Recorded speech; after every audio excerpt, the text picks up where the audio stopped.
Sarah wiped the sweat from her forehead as she finished changing baby Emma's diaper. The small apartment felt cramped with boxes everywhere, and the crying hadn't stopped for hours. Her husband Mike sat on the couch, scrolling through his phone, instead of helping. This had become their routine over the past 6 months since Emma was born. "Mike, can you please hold her while I make dinner?" Sarah asked, bouncing the baby gently. Mike didn't look up from his screen. He just waved his hand dismissively and mumbled something about being tired from work. Sarah felt her patience wearing thin, but she said nothing. She had learned that arguing only made things worse. The apartment they lived in was barely affordable on Mike's salary as a construction worker. Sarah had quit her job at the local grocery store when Emma arrived because childcare was too expensive. Every month was a struggle to pay rent, buy groceries, and keep the lights on. Sarah often went to bed hungry so there would be enough food for Mike and formula for the baby. Sarah had grown up believing she was an orphan. The story she knew was simple, but heartbreaking.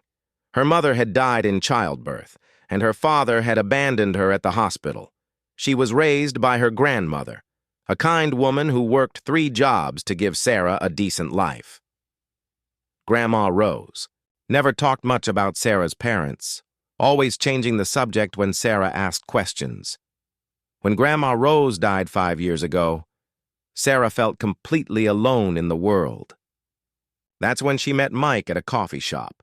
He seemed charming and caring at first. He would bring her flowers and tell her she was beautiful. After dating for 2 years, they got married in a small ceremony with just a few friends. Sarah thought she had finally found her family, but marriage revealed Mike's true nature. He was lazy, selfish, and had a terrible temper. He would disappear for hours without explanation, coming home smelling like alcohol and cigarettes. When Sarah got pregnant, she hoped having a baby would change him and bring them closer together. Instead, it made everything worse. Mike complained constantly about the baby crying and the expenses. He blamed Sarah for getting pregnant, even though they had both wanted children. He refused to help with night feedings or diaper changes, saying it was woman's work. Sarah felt like a single mother, even though she was married. The breaking point came on a rainy Tuesday evening. Sarah had been up all night with Emma, who was running a fever. She was exhausted and worried about the baby's health. She asked Mike to watch Emma for just an hour so she could take a shower and rest. Mike exploded with anger. "I work all day to support this family," he yelled, throwing his beer bottle across the room. "I'm not your babysitter. Figure it out. Yourself." The bottle shattered against the wall, and Emma started crying even louder.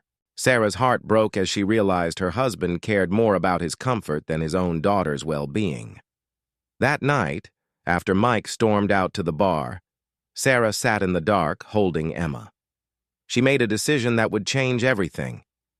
She couldn't continue living this way. Her daughter deserved better, and so did she. Sarah began planning how to leave Mike, even though she had no money and nowhere to go. The next morning, while Mike was at work, Sarah started packing her belongings. She didn't have much, just some clothes, Emma's things, and a few personal items.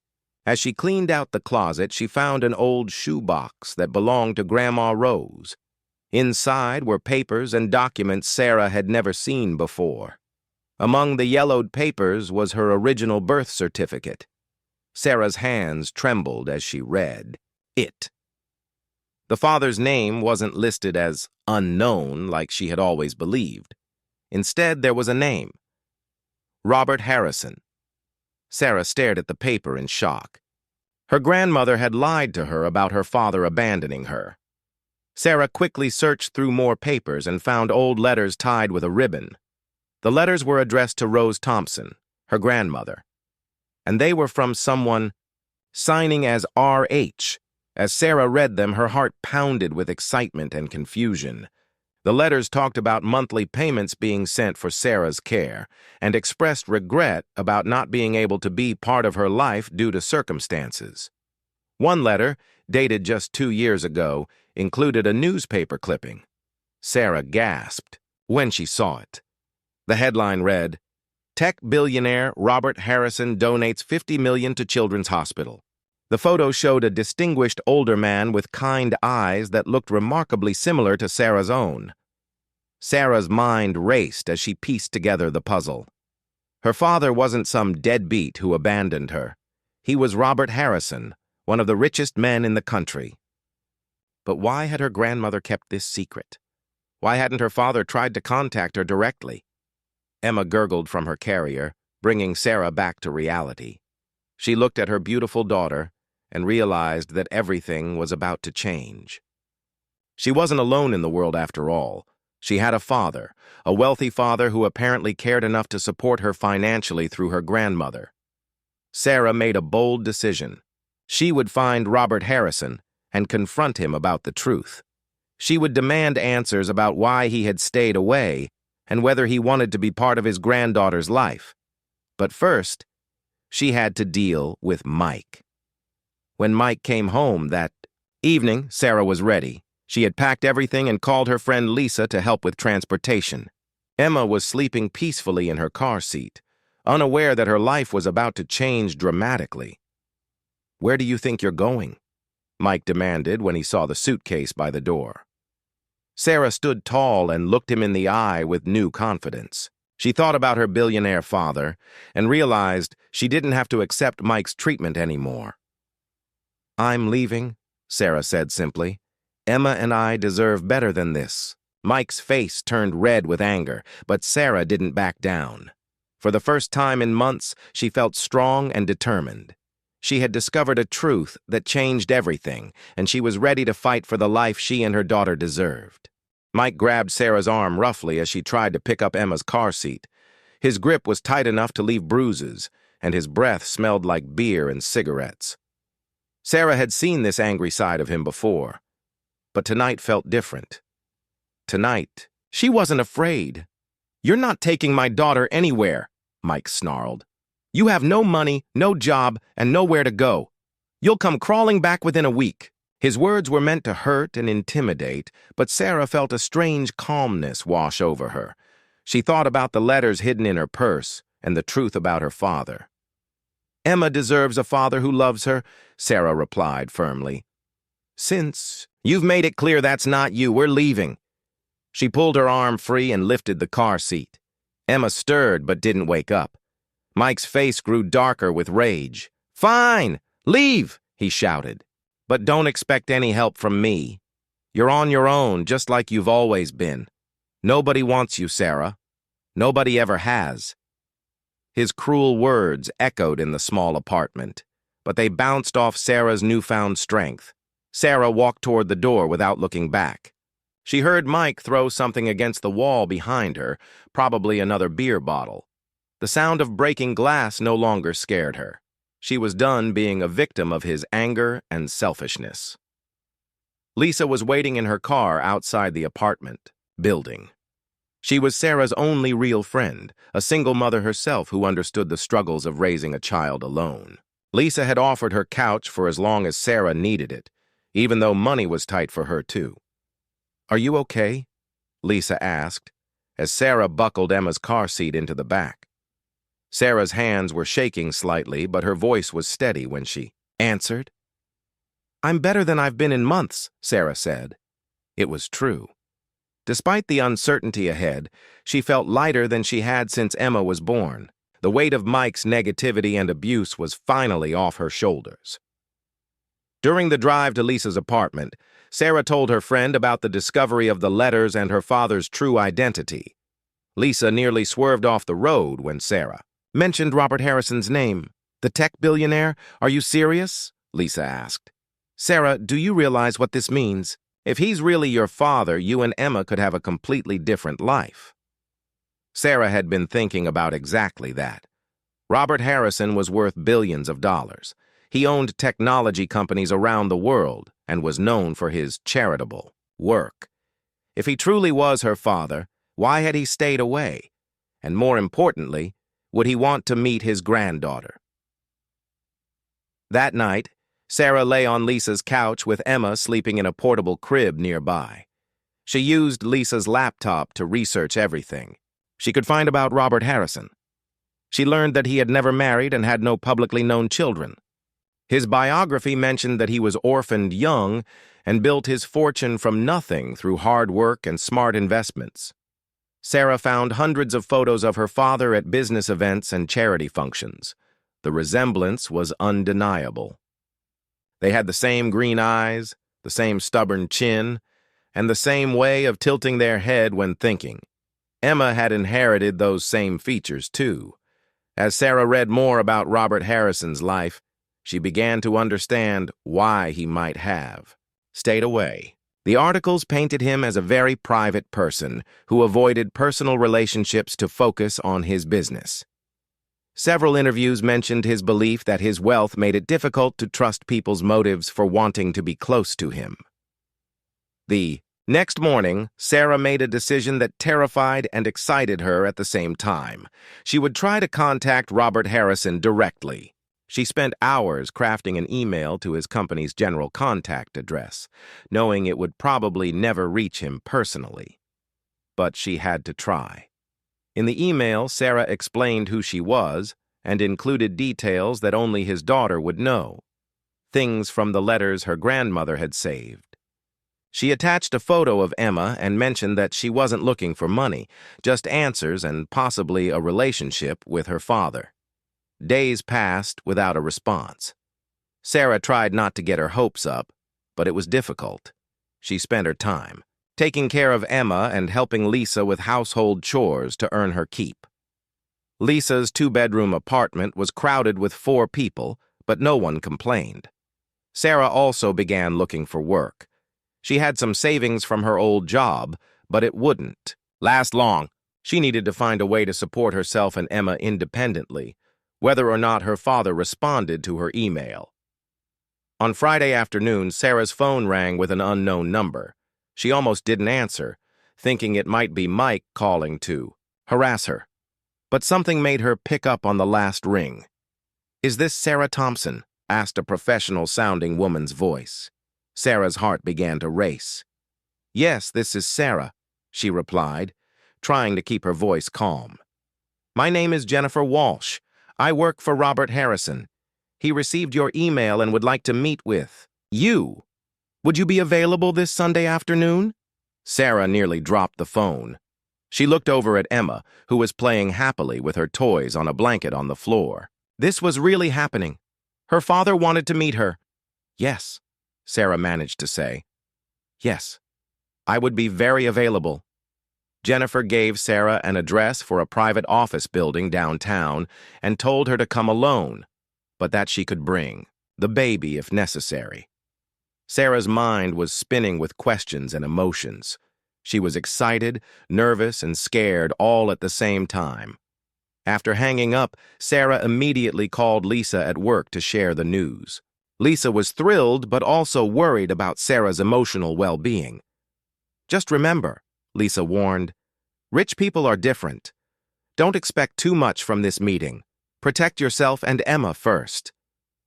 Sarah knew Lisa was right to be cautious, but she couldn't help feeling hopeful. This meeting could change everything for her and Emma. She spent the weekend preparing mentally for what might be the most important conversation of her life. On Sunday morning, Sarah dressed carefully in her best outfit, a simple blue dress that Lisa had lent her. She packed Emma's diaper bag with extra care, making sure she had everything needed for several hours away from the apartment. As Sarah looked in the mirror before leaving, she saw her father's eyes staring back at her. Today, she would finally get answers to questions that had haunted her entire life. Today, she would meet the man who was both a stranger and the most important person she had never known. The elevator climbed to the 20th floor of the glass office building, and Sarah's stomach churned with every passing floor. Emma slept peacefully in her carrier, unaware that they were about to meet the grandfather she had never known existed. Sarah checked her reflection in the polished elevator doors one more time, smoothing down her dress and taking deep breaths to calm her nerves. The elevator doors opened to reveal an elegant reception area with marble floors and modern artwork. on the walls. A woman in an expensive suit approached them with a warm smile. She had short gray hair and kind eyes that reminded Sarah of her grandmother. "You must be Sarah," the woman said, extending her hand. "I'm Jennifer Walsh, Mr. Harrison's assistant. Thank you for coming today." Jennifer's voice was the same professional tone from the phone call, but in person, she seemed genuinely caring. "Thank you for arranging this meeting," Sarah replied, shaking Jennifer's hand. Her palm was slightly sweaty from nervousness, but Jennifer didn't seem to notice or care. Jennifer led them down a quiet hallway lined with floor-to-ceiling windows that offered a stunning view of the city. Sarah had never been this high up in a building before, and the sight made her feel both amazed and intimidated. This was clearly a world of wealth and power that she had never experienced. They stopped at a heavy wooden door at the end of the hallway. Jennifer knocked softly and waited for a response before opening it. Sarah's heart pounded so hard, she was sure everyone could hear it. "Mr. Harrison, Sarah Thompson is here to see you," Jennifer announced, stepping aside to let Sarah enter the room. Sarah walked into the spacious office and saw him immediately. Robert Harrison stood behind a large desk, silhouetted against floor-to-ceiling windows. Even from across the room, the family resemblance was unmistakable. He was tall like, Sarah, with the same green eyes and stubborn jawline. His hair was silver gray, and he wore an expensive dark suit that fit perfectly. For a moment, neither of them spoke. Robert Harrison stared at Sarah as if he was seeing a ghost. His face showed a mixture of wonder, pain, and something that looked like regret. Sarah felt tears forming in her eyes as she looked at the father she had dreamed about her entire life. "My God," Robert finally whispered, his voice barely audible. "You look exactly like your mother did at that age." He took a step forward, then stopped, as if he wasn't sure he had permission to come closer. "You knew my mother?" Sarah asked, her voice cracking with emotion. This was the first time anyone had ever told her anything real about her mother. Robert nodded slowly, his eyes never leaving Sarah's face. "Elena was the most beautiful woman I ever met. She was kind, intelligent, and had a laugh that could light up any room. I loved her very much." Sarah felt Emma stirring in the carrier and realized they were still standing awkwardly in the doorway. Robert seemed to notice the baby for the first time, and his expression changed to one of pure amazement. "Is this my granddaughter?" he asked softly, moving around the desk toward them. Sarah nodded, unable to speak as emotions overwhelmed her. Robert approached slowly, as if he was afraid of frightening Emma or Sarah. When he reached them, he peered down at the sleeping baby with tears in his eyes. Emma chose that moment to wake up and look directly at her grandfather with curious, bright green eyes. The same green eyes that all 3 generations shared. "She's perfect," Robert breathed, reaching out one finger to gently touch Emma's tiny hand. Emma grasped his finger with surprising strength, and Robert's face lit up with joy. "What's her name?" "Emma Rose," Sarah replied. "Rose was my grandmother's name. She raised me after—" Sarah's voice trailed off, unsure how to continue. Robert's expression grew serious, and he gestured for Sarah to sit in one of the comfortable leather chairs near the windows. He pulled another chair close so they could talk face to face while Emma continued to hold his finger. "Sarah, I owe you an explanation for everything," Robert began, his voice heavy with regret. "I know you must have questions about why I wasn't part of your life, and you deserve to know the truth." Sarah leaned forward, finally ready to hear the story she had wondered about her entire life. Robert took a deep breath before continuing. "Your mother and I met when we were both very young. I was just starting my first technology company, working 18-hour days and barely making enough money to eat. Elena was in college, studying to be a teacher. We fell in love immediately, but we were both so focused on our futures that we thought we had plenty of time to build a life together." Robert paused, looking out the window as if he could see into the past. When Elena told me she was pregnant, I was scared but excited. I wanted to marry her immediately, but she asked me to wait until after the baby was born. She said she wanted to finish school first, and that we should be sure we were ready for such a big commitment. Sarah felt her heart breaking as she listened to her father's story. She could hear the love and pain in his voice when he talked about her mother. I agreed to wait because I thought I was respecting her wishes, Robert continued. But I should have insisted on marriage. I should have been more involved during the pregnancy. I was so busy trying to build the company to provide for our family that I missed too many important moments. Robert's voice broke slightly as he reached the hardest part of the story. When Elena went into labor, I was in another city for a crucial business meeting. She called me, and I immediately got on a plane. But there were delays. By the time I arrived at the hospital, she was gone. Sarah gasped, finally understanding the tragedy that had shaped both their lives. The doctors said there were complications during delivery, Robert explained, tears streaming down his face. She died just minutes before I arrived. I never got to say goodbye, and I never got to tell her how much I loved her. The room fell silent except for Emma's soft babbling as she played with her grandfather's finger. Sarah wiped away her own tears, feeling a deep sadness for the mother she never knew and the father who had lost everything in one terrible night. The nurses brought you to me, Robert continued, and you were so tiny and perfect. You had Elena's nose in my eyes, and when you looked at me, I felt like my heart would explode with love. But I also felt completely lost and terrified. I was 24 years old, completely unprepared to be a single father, and drowning in grief. Sarah began to understand why her father had made the choices he did, but she still needed to know more. "Why didn't you keep me?" she asked gently.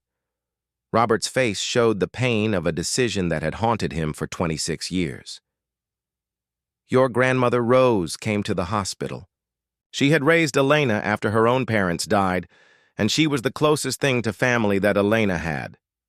When she saw you, she immediately offered to take care of you. At the time, it seemed like the right choice, Robert admitted. Rose was experienced with children, stable and loving.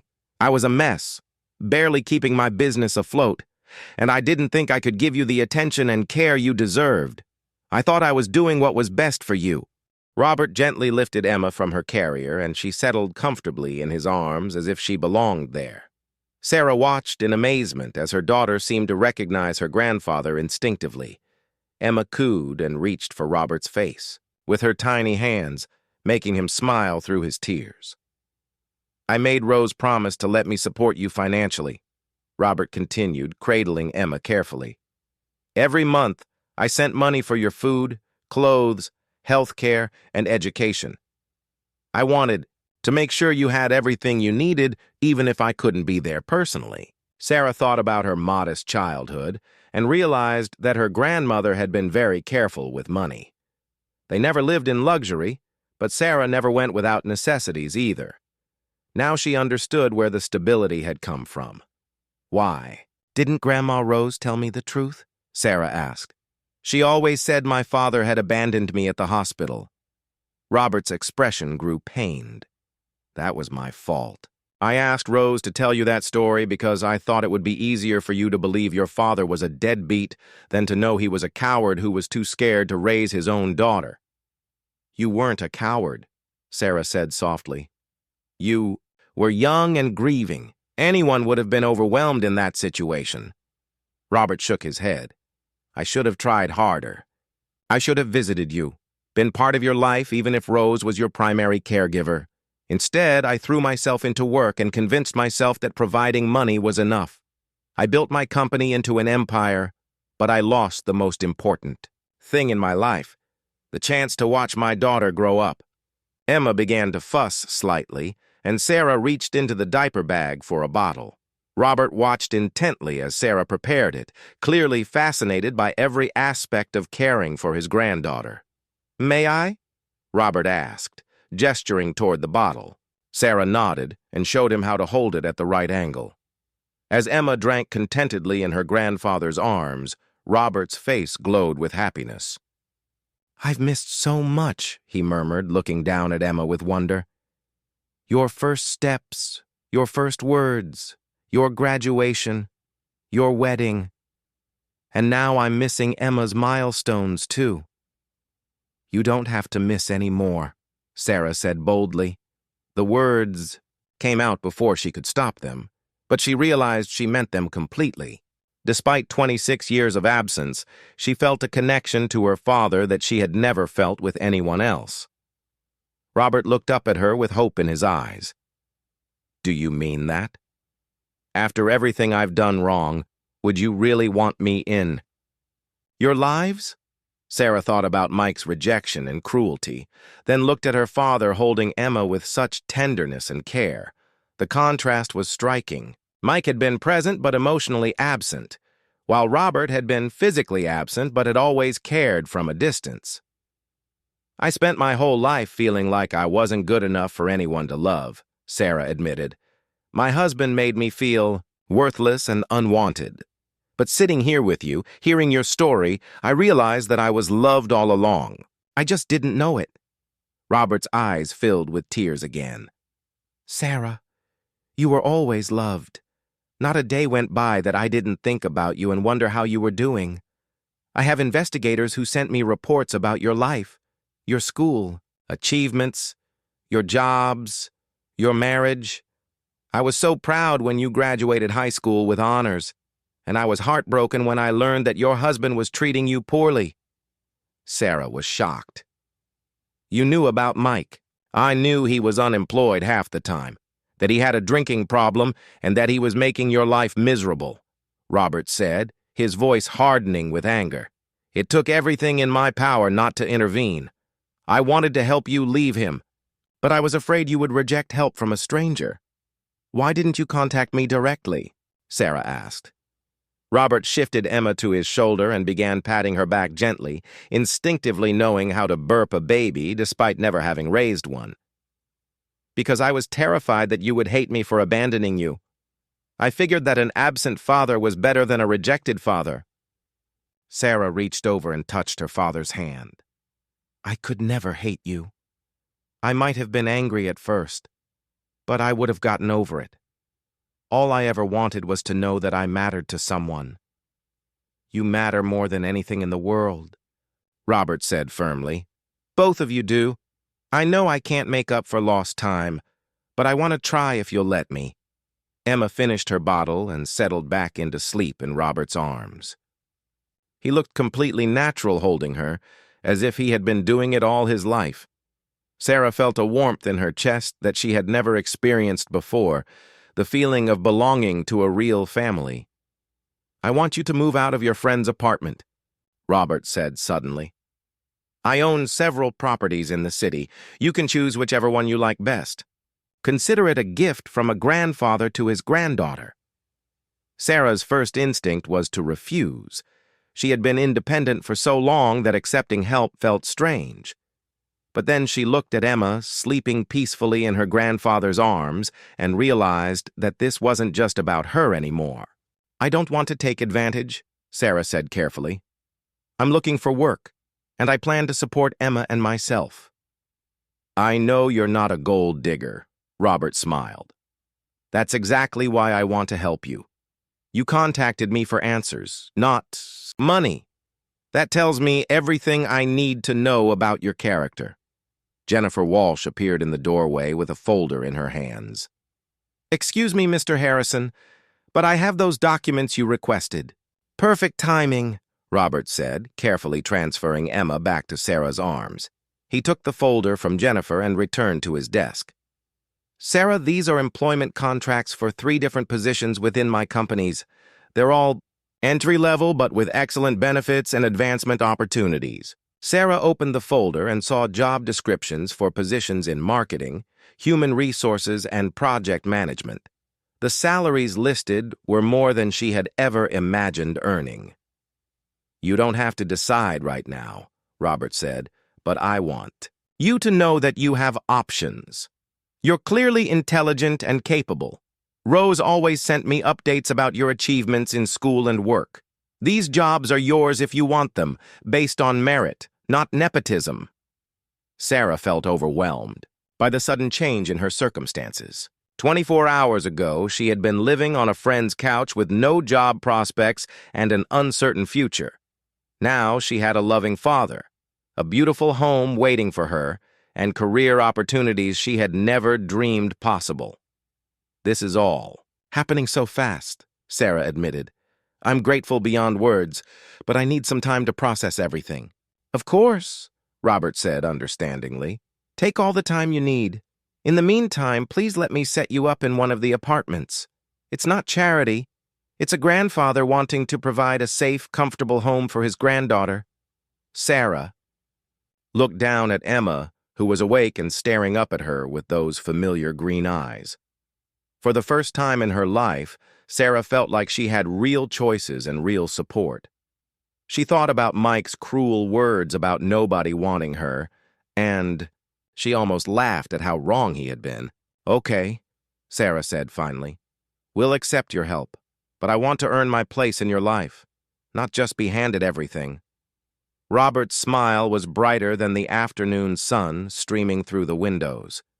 Sarah, you've already earned your place. You're my daughter, and Emma is my granddaughter. That's not something you have to work for. It's something you were born with. 3 weeks later, Sarah stood in the spacious living room of her new apartment, watching Emma play on a soft blanket surrounded by toys that Robert had insisted on buying. The apartment was on the 15th floor of a luxury building with a doorman, a fitness center, and a rooftop garden. It had 2 bedrooms, 2 bathrooms, and a kitchen that was bigger than the entire apartment she had shared with Mike. Sarah still felt like she was living in a dream. Every morning she woke up expecting to find herself back on Lisa's couch, but instead she opened her eyes to see sunlight streaming through floor-to-ceiling windows and Emma babbling happily in her beautiful nursery. The job at Harrison Technologies had been everything Robert promised and more. Sarah chose the position in project management, and despite her initial fears about being seen as the boss's daughter, her colleagues had welcomed her warmly. Her supervisor, Maria Santos, was a kind woman in her 40s who became both a mentor and a friend. You have natural leadership skills, Maria had told Sarah after her first week. I can see why Mr. Harrison recommended you for this position. Sarah had not told anyone at work about her relationship to Robert, and apparently he had kept the secret as well. The best part of Sarah's new life was the relationship developing between Emma and her grandfather. Robert visited almost every evening after work, bringing dinner from expensive restaurants and spending hours playing with Emma on the living room floor. He was learning to change diapers, give bottles, and read bedtime stories with the enthusiasm of someone making up for lost time. She smiled at me today, Robert announced proudly one evening, holding Emma up so she could see her reflection in the window. A real smile, not just gas bubbles. Sarah laughed as she watched her dignified billionaire father make silly faces at his granddaughter. She adores you. I think she knows your family. Robert had been incredibly patient with Sarah as she adjusted to having a father in her life. He never pushed for too much too fast, always asking permission before making decisions that affected her and Emma. He had also been generous in practical ways, helping Sarah buy a reliable car and insisting on paying for the best pediatrician in the city for Emma's health care. The only cloud in Sarah's perfect new life was Mike. He had been calling and texting constantly since she left, alternating between angry demands and pathetic pleas for her to come back. Sarah had blocked his number multiple times, but he kept finding new ways to contact her. You think you're better than me now? One of his voicemails said. You'll see. Whatever rich guy you're sleeping with will get tired of you and dump you, just like everyone else does. You'll come crawling back, and I might not take you back. Sarah deleted the messages without listening to most of them, but Mike's words still stung. Deep down, she worried that he might be right. Her new life felt too good to be true. and she sometimes wondered if her father would eventually get bored with playing grandfather and disappear again. These fears intensified when Robert had to travel to London for 2 weeks on business. Sarah had become so accustomed to his daily visits that the apartment felt empty without him. Emma seemed to sense his absence too, crying more than usual and looking toward the door whenever she heard footsteps in the hallway. "He'll be back soon," Sarah told Emma during one particularly fussy evening. "Grandpa Robert wouldn't abandon us." But even as she said the words, Sarah felt a familiar anxiety creeping in. What if Mike was right? What if this was all too good to last?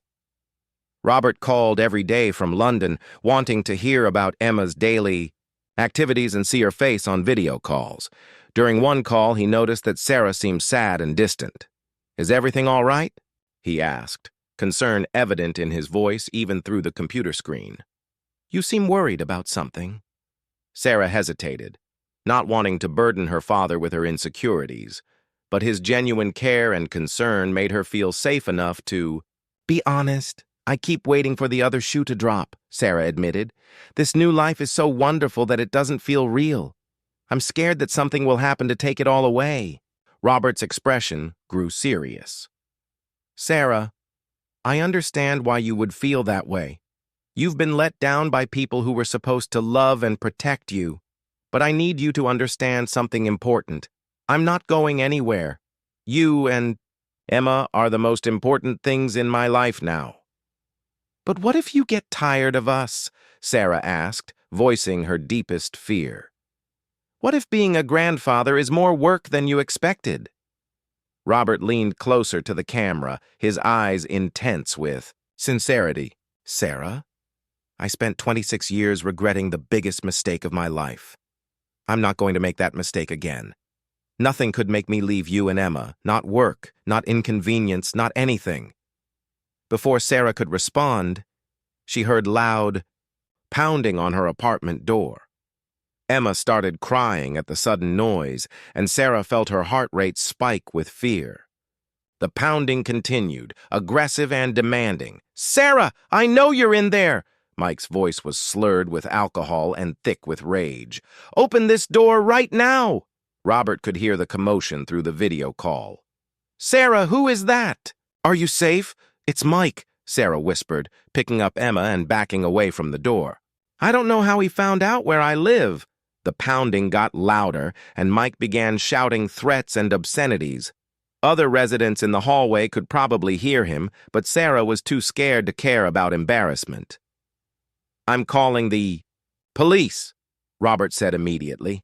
"And I'm calling building security. Stay away from the door and don't let him in no matter what he says."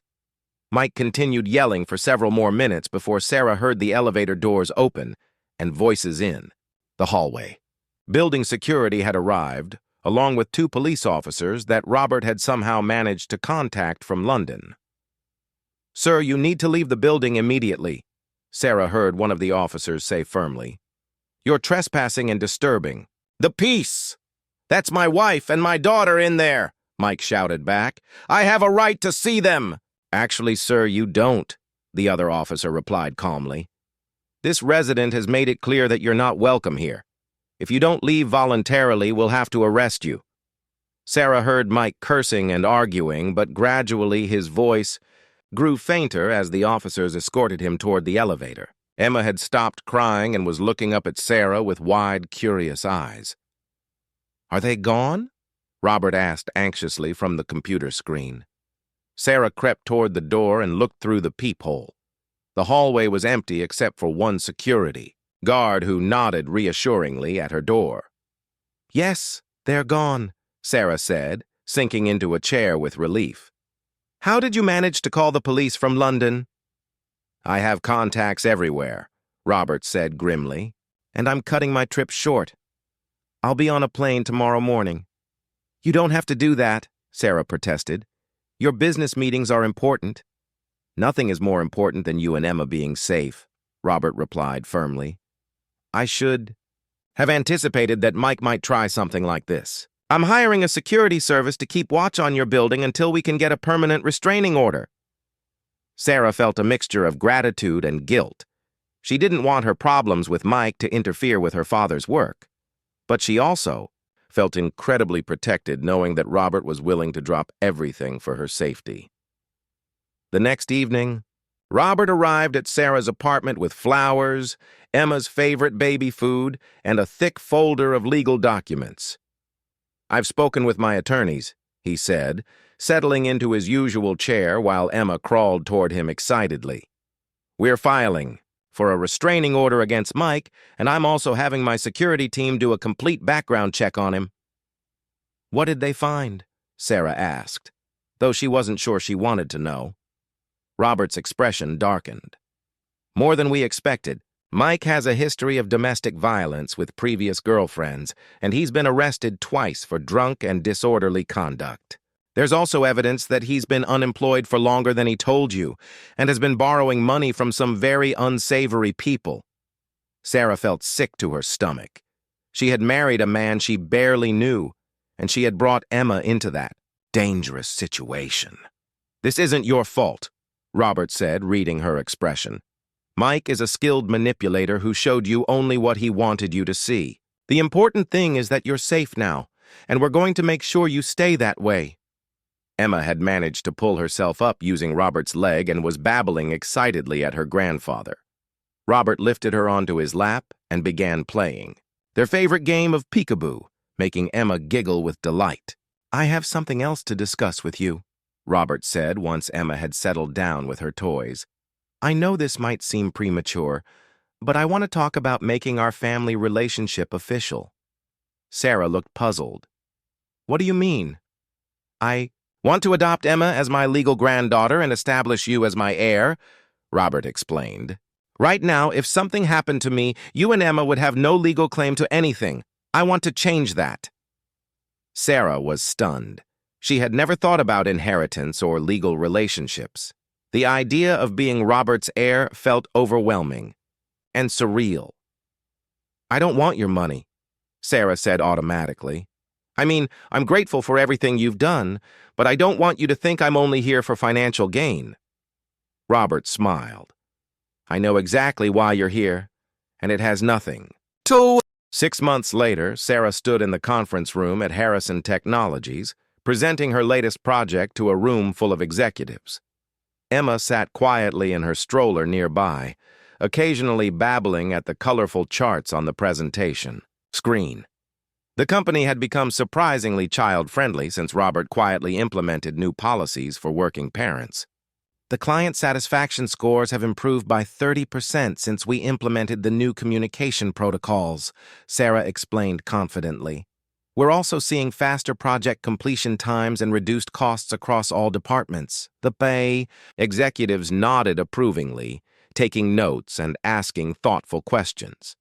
Sarah had proven herself to be a valuable employee, earning respect through her hard work rather than her family connection.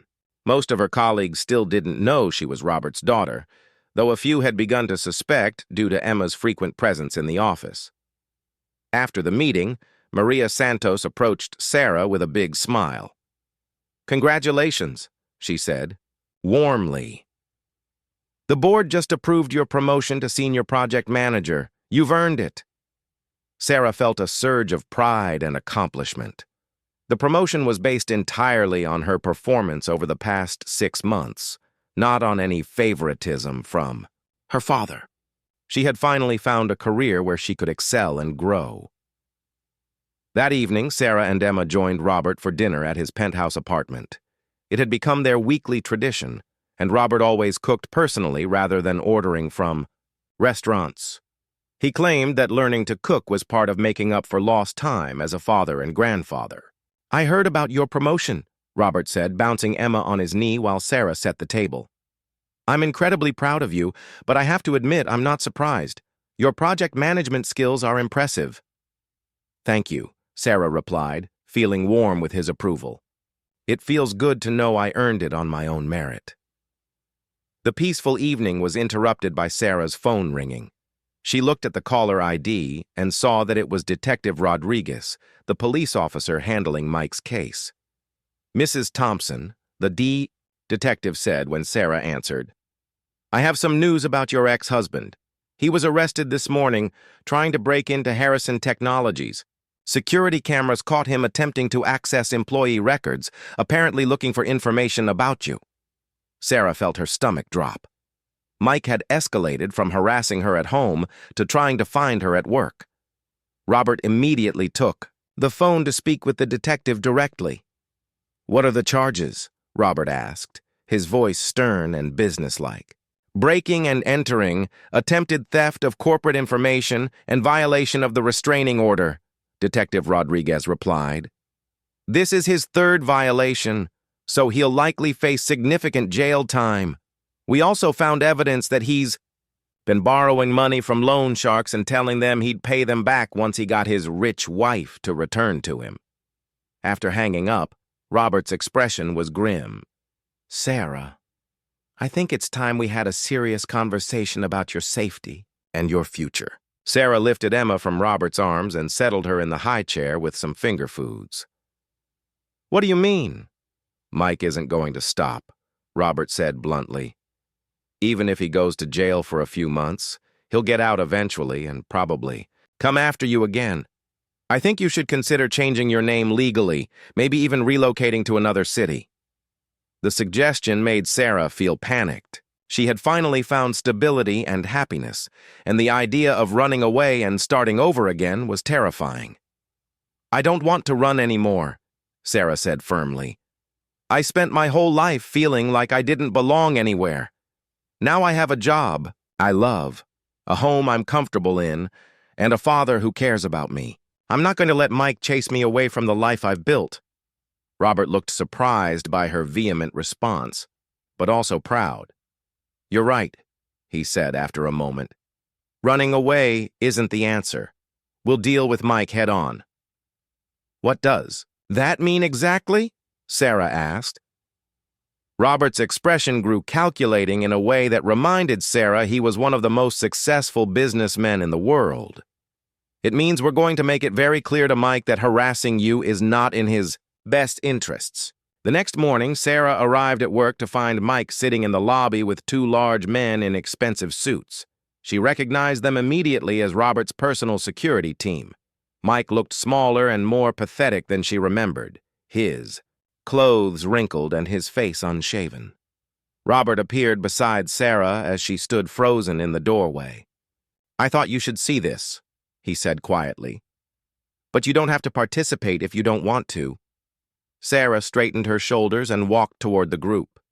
Mike looked up at her with a mixture of anger and desperation that made her feel sorry for him despite everything he had put her through. "Hello, Mike," Sarah said calmly. "I understand you've been looking for me." "Sarah, baby, please," Mike said, trying to stand up but being gently pushed back down by one of the security guards. "I know I made mistakes, but we can work this out. I love you and Emma. I want my family back." "We were never your family," Sarah replied, her voice steady and strong. "A family supports each other and protects each other. You did neither of those things." Mike's expression grew ugly with rage. "You think you're better than me now because you found some rich sugar daddy? You're still the same worthless girl who couldn't keep a job at a grocery store." Robert stepped forward, his presence commanding and intimidating. "Mr. Patterson, my name is Robert Harrison. I'm Sarah's father and Emma's grandfather." Mike's face went pale as he recognized the name. Everyone in the city knew who Robert Harrison was. "You've been harassing my daughter and threatening my granddaughter," Robert continued, his voice cold as ice. "That ends today." One of the security guards handed Mike a thick envelope. "Those are legal documents," Robert explained. "Inside, you'll find a restraining order that's been expanded to cover not just Sarah, but anyone in her family or workplace. You're also being served with divorce papers that Sarah's attorney has prepared." Mike opened his mouth to argue, but Robert held up a hand to stop him. "You'll also find a cashier's check for $50,000, Robert continued. "That money Comes with conditions. You will sign the divorce papers without contest. You will relinquish all parental rights to Emma, and you will move at least 500 miles away from this city. If you violate any of these conditions, the money will be revoked, and I will use every resource at my disposal to make your life very difficult." Mike stared at the check with wide eyes. $50,000 was more money than he had ever seen at one time. "And if I don't take the deal?" Mike asked, though his voice lacked conviction. "Then you'll go to jail for violating the restraining order, and when you get out, you'll have no money, no job prospects, and a criminal record that will follow you everywhere," Robert replied matter-of-factly. "The choice is yours." Sarah watched Mike's face as he processed his options. She could see him calculating whether it was worth fighting for a wife and child he had never really wanted, or taking the money and starting fresh somewhere else. "I need time to think about it," Mike said finally. "You have 24 hours," Robert replied. "After that, the offer is withdrawn permanently." As the security guards escorted Mike from the building, Sarah felt a weight lifting from her shoulders. For the first time since leaving Mike, she felt truly free from his control and threats. "Do you think he'll take the deal?" Sarah asked as they watched Mike disappear into the city crowds. "He'll take it," Robert said confidently. "Men like Mike are ultimately cowards who take the path of least resistance. $50,000 and a clean slate in another city is much easier than fighting a legal battle he can't win." That evening, as Sarah tucked Emma into her crib, she reflected on how much their lives had changed. A year ago, she had felt trapped and hopeless. Now she had a career she loved, a beautiful home, and most importantly, a father who had proven that he would move heaven and earth to protect his family. Robert appeared in the nursery doorway, holding 2 cups of tea. "How are you feeling about everything?" he asked, handing her a cup. "Relieved," Sarah admitted, "and grateful. I never imagined I could feel this safe and supported." "This is just the beginning," Robert said, watching Emma sleep peacefully. "I know I can't make up for 26 years of absence, but I plan to spend the rest of my life making sure you and Emma know how loved and valued you are." Sarah leaned against her father's shoulder, feeling completely at peace for the first time in her life.